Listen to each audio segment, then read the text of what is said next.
бірақ ана келін мен баланың түк икемі жоқ қой соған. Өзім қараймын соны. Анадағын көрмейсің бе? Енді үйренеді ғой сөйтіп. Қақтан бірден.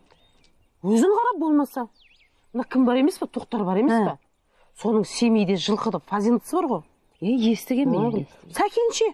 Сәкен де. Созақта асыл тұқымды қошқарлары бар ғой. Қой.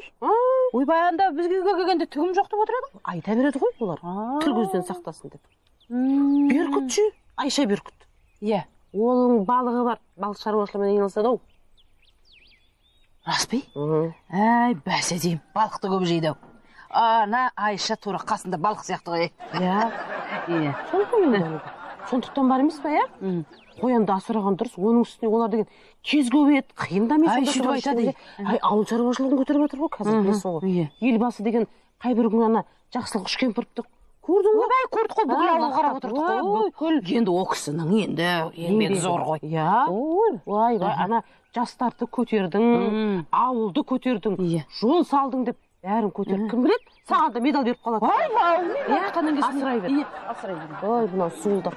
Сөйлете көрсете, қаршы шеште. Шаштате, қалайсыз? Жақсы. Сіз бүгін бар ғой, қауіпсіріп жайнап отырсыз ба? Мына құлағыңызда сырға өзіңізге қиып қойғанда ғой. Ой, рахмет тегі әдемісіз. Бота үйге келді ма?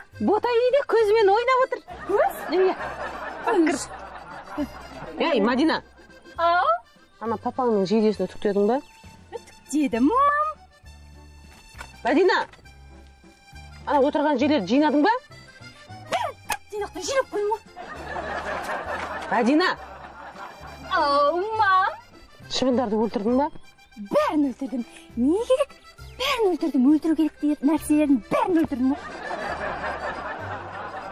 Мам, қалған құтқан сұрақтарыңыз болса жинап айтасыз ба? Мені тек үйге кіргізбедіңіз ғой? Бадақ. Ау. Ес жоқ кеттің ба? Ау. Бәрін жаптым, мам. Сіз сияқты жаптым. Бар, бір. Ау, мам, не бе? Мадақ көмесен зузу десеңші. Бұларды бар ғой. Бұларға күле берші. Күлгенге күле бағып кетеді. Қой. Жаймау керек бұларды. Опсымен жалпы келінге қатты болу керек бұландай.